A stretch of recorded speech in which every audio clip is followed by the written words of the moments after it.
With Democrats in control of both the White House and both chambers of Congress after the 2020 election, Republicans and conservatives are pondering their future. Our guest contributes to that conversation with a recent article in National Review, and the headline is Restoring the Conservative Conscience. The author, Avik Roy, is president of the Foundation for Research on Equal Opportunity. Thanks for joining me. Hey, Mitch, how are you? I'm doing fine and hope you are.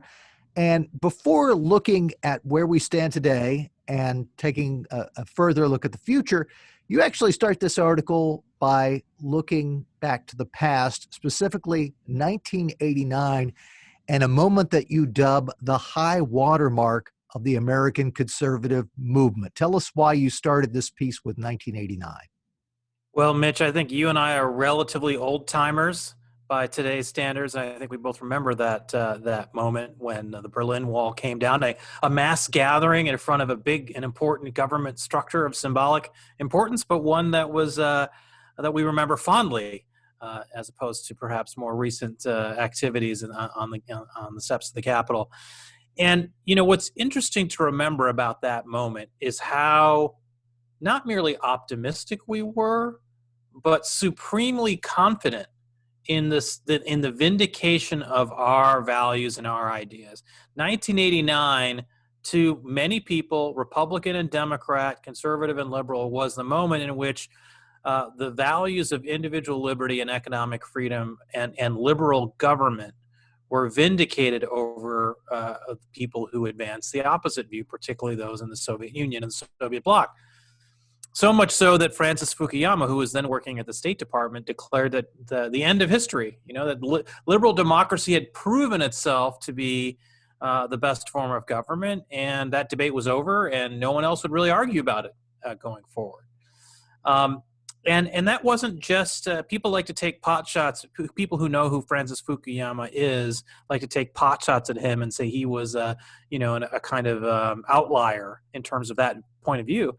But that was a point of view that was shared by lots and lots of people at conservative think tanks, lots and lots of people in the Republican Party, and lots of people in the Democratic Party too, which is why Bill Clinton rose to power in 1992, because Democrats became convinced, at least enough of them, that Reagan was right, that Fukuyama was right, that we can debate the contours of a market-based economy, but the fact that the market economy should be the way America is organized, that debate was over. And looking back now more than 30 years, the next piece of your column says, but given that high water mark, things have not really developed over the past 3 decades the way we might have hoped at the time. Well, it's really amazing to remember that two things I remember particularly. There was one is the State of the Union speech where President Bill Clinton says the era of big government is over, to whooping applause from the Republicans in the gallery.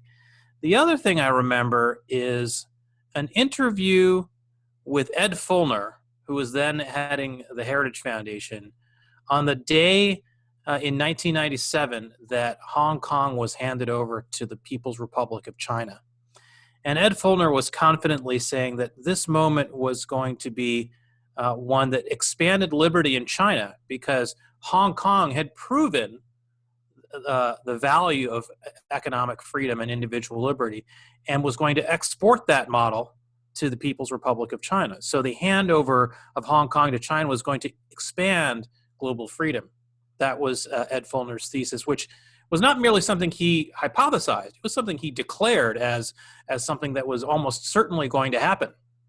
Now, here we are in 2021, and none of those things have happened. The era of big government is not over.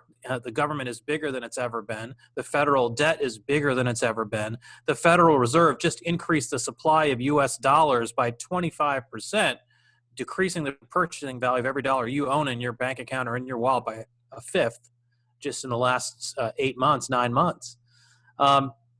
And for those of us who believe in support cultural conservatism or social conservatism, where are the victories there? Yes, there have been a lot of Federalist Society members appointed to the Supreme Court and the appeals courts, and maybe eventually that means that Roe v. Wade will get revisited. Maybe not. Maybe so, we don't know yet. But when it comes to the broader tenets of social conservatism, are we a more religious country today than we were in 1989? Are we a country with lower illegitimacy rates than we had in 1989? Are we a country that, broadly speaking, is one where communities are stronger than they were in 1989? Where young people live the way that their grandparents want them to live? Um, maybe in some ways, yes, but I think most social conservatives say that the ledger there is pretty negative, right? If the goal of the conservative movement was to do three things: one, reduce the size of government, fail; two, restore traditional principles of Judeo-Christian society, basically a fail; defeat the Soviet Union, success. That's 1 out of 3. And of the 2 that are remaining, it's 0 out of 2. So what does the conservative movement exist to do if we can't reduce the size of government and we can't convince young people to live like their grandparents? What is it that we're actually trying to do? And this is really the problem. We're a victim, in a sense, of our own success. The victory in the Cold War never led to a re-examination of that 1955 three-legged stool of free markets, social conservatism, and anti-communism. We defeated communism and didn't really appreciate how much of opposition to the Soviet Union created a common enemy for people who are both socially conservative and people who are more focused on economic freedom. Of course, some were all of the above, full spectrum conservatives, but lots of people obviously are one or the other. And the Soviet Union was the glue that held that coalition together. And once the Soviet Union was gone, people really started to say, okay, why am I allied with those other people who disagree with me on so many different things? And now here we are, 30 years later, and you look around and you say, what is it that the conservative movement really stands for in terms of what it's actually achieving in the policy realm? Not a lot. Yes, maybe the government would be even bigger if conservatives weren't around. Maybe there would be even more spending if conservatives aren't around. But spending has increased under Republican presidents and Democratic presidents, Republican Congresses and Democratic Congresses. So the evidence for that proposition is pretty limited at this point. I'm glad you mentioned the three-legged stool, because I'm going to jump ahead in your piece, because you posit that it's time for basically a new three-legged stool. And you say this is one that could actually appeal to all of the disparate groups that made up the Trump coalition. Various people who otherwise might not have a whole lot to do with each other could unite behind a new three-legged stool. Yeah, so basically what I'm proposing in this National Review article is to evolve the old Bill Buckley National Review 1955 three-legged stool in the following ways.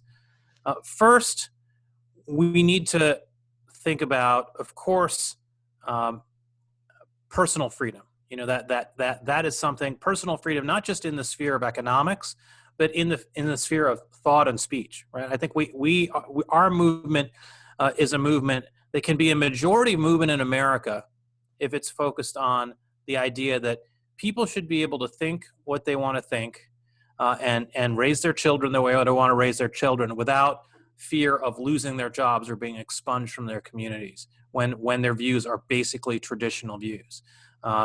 We're not talking about Nazis here. We're talking about average Americans trying to raise their children the way people have raised their children for generations. That should not be cause for cancellation. And we should also make sure that economic freedom remains a core tenet of our movement. And that's what we might call the small L liberalism piece, right? What John Locke talked about in the 17th century, I think about it in 19th century terms. And this gets to the second leg of the stool, which is equal opportunity. If you think about what's the difference between when John Locke was writing about liberty and when John Stuart Mill was writing about liberty, the big difference is that John Locke was really making a case purely about the rights of individuals, almost full stop. Whereas John Stuart Mill was making a subtler case. He was saying, yes, we should have a relatively free country, free economy, but we should not. We should also remember that if the government went away and everyone was just kind of left to their own devices, Some people would have inherent advantages over others because they had wealth, because they had talent, whatever it is. And so one of the things that we've all believed in America, nearly all of us, is the idea of equal opportunity, that regardless of what your circumstances of birth were, what the situation of your parents was, that you should have a fair shot at success in America. And that is not a purely libertarian concept. The concept of equal opportunity recognizes that some people, whether it's because their ancestors grew up under segregation, or because they grew up on the wrong side of the tracks, which can be connected phenomena. That these are things that lead us to want to do things that are affirmative in nature, such as have a robust system of public education in which low-income people can get a quality education and rise up from their modest beginnings. And those kinds of things require a limited but pretty important and intellectually coherent set of public services and public activities. And this is the big difference between what we call absolutist libertarianism and an equal opportunity liberalism, small L classical liberalism of the John Stuart Mill variety, of the Frederick Douglass variety. Like Frederick Douglass, if you compare him to the founders, was a guy who obviously cared a lot about slavery, cared a lot about equal treatment under the law, about racial equality, something where the founders, for all their qualities, were a bit inconsistent on. And this is something we have to explicitly talk about.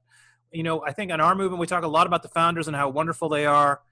And when people say, but what about slavery? What about the Three-Fifths Compromise? We just kind of say, well, who cares about that? That's not important. What matters is the soaring rhetoric of the Declaration of Independence, the separation of powers in the Constitution, all the other slavery stuff, who cares? Look, if you're black or if you're non-white in general, you do care. You care a lot about that stuff. And a conservative movement that just sort of brushes aside the legacy of slavery and segregation will never attract the support of people who are otherwise conservative in every other aspect of their lives, who want economic freedom, who want freedom of thought, who take their kids to church, who want good schools for their kids, who are pro-life. All those things are present in all populations, all ethnic groups, all racial groups, but our conservative movement drives those individuals away because of its complicated relationship with the civil rights era and the founders. And so Frederick Douglass is a great role model in terms of balancing true small L classical liberalism with racial equality. And Friedrich Hayek, same thing. You know, he was a guy who supported universal coverage. He's a guy who supported anti-monopoly activism on the part of government to ensure the proper functioning of markets. So all of these individuals, John Stuart Mill, Frederick Douglass, and Friedrich Hayek, all point the way to an equal opportunity liberalism that is distinct from an absolutist individualism of the kind that Bill Buckley would have favored in his heart of hearts. And then the final thing, the final leg of the stool, is patriotism, in which I distinguish from the nationalism of recent vintage, which is to say, what's nationalism? What's the difference between nationalism and patriotism? Nationalism is in many ways the idea that that America should fundamentally have a posture of suspicion towards economic interaction with foreigners, foreign businesses, foreign people. It should be skeptical of immigration, both legal and illegal, not merely illegal. And it should advocate America's interests above all else in the world. A patriot would maybe sympathize with that last point. You know, we really should love our country and make sure that we're looking out for ourselves along with the interests of our neighbors and friends and allies. But it would differ in terms of the suspicious posture towards foreign people and foreign businesses. A small L classical liberal but patriotic America would be one that says, you know what? If you want to come here from somewhere else and contribute to what America is, that's great. Ronald Reagan used to call immigrants, legal immigrants to America, Americans by choice, because he recognized that people who come here from somewhere else, people like my parents, they're the most patriotic people there are because they know what it's like to live somewhere that isn't America. They know what it's like to live somewhere that doesn't have America's qualities, that doesn't have America's freedoms. Whereas people who were born here and grew up here may not necessarily have that same understanding, that true firsthand understanding of what truly makes America great. And we should want people like that to come here. And unfortunately, a lot of the people who call themselves nationalists don't believe that. They say, if you come here from somewhere that's not Europe, then you don't care about American values. Basically, if you're a brown or black person, we should be inherently skeptical of whether or not you share America's values. But if you come here from France or you come here from Sweden, then that's okay. Then we'll be very comfortable in your love of American values. Well, why is that? Last time I checked, nobody thought of France as a bastion of capitalism. So why is it that if someone comes here from France, they understand liberty, but if someone comes here from Cuba, they don't? I would wager that the person who comes here from Cuba understands liberty a lot better because they know what it's like not to have it. Yeah, your piece, Restoring the Conservative Conscience, basically spells out a way for conservatives and Republicans to think about what they need to do moving forward. What's your sense, given where things stand now, about how likely this is to happen? What do we need to do to get to this point where we are going to have something like this new three-legged stool that conservatives need to have? Well, you know, we just spent a lot of time on a kind of, in a sense, talking about this in a very philosophical or abstract way. And what I want to emphasize is the reason why I've proposed this structure is not because these are just some, nice beliefs that I have that I want other people to share. It's because if we want our basic values and the values we think are unique to America or particular to America or special to America, if we want those values to endure, then we need to have a majority coalition that supports those values and can elect majorities to the Congress, to state legislatures, to the White House. And we're not going to have those majorities if we write off the half of the population that isn't white, if we write off younger generations, if we write off people who aren't religious. We've got to find a way to include all of those kinds of people into the movement which embraces and embodies our values. And that means thinking hard about how do you attract not just the white working class, but the brown working class and the black working class? How do you attract all people of all races, ethnicities, and generations to embrace the things that have made America great? And to do that, we have to have a stronger focus on equal opportunity for all people, and we have to have a stronger focus on making sure that our message is not tied to any particular sectarian approach to America, but is one that is truly universal, in which we are really saying it doesn't matter where you came from, it doesn't matter where you worship, or even if you worship at all, you can still be fully American and you can still be a part of our movement if you embrace this set of values. Well, it is valuable food for thought. The headline of the article, once again, is Restoring the Conservative Conscience in a recent issue of National Review. Its author is Avik Roy. He is president of the Foundation for Research on Equal Opportunity. Thanks so much for joining us. Thanks, Mitch.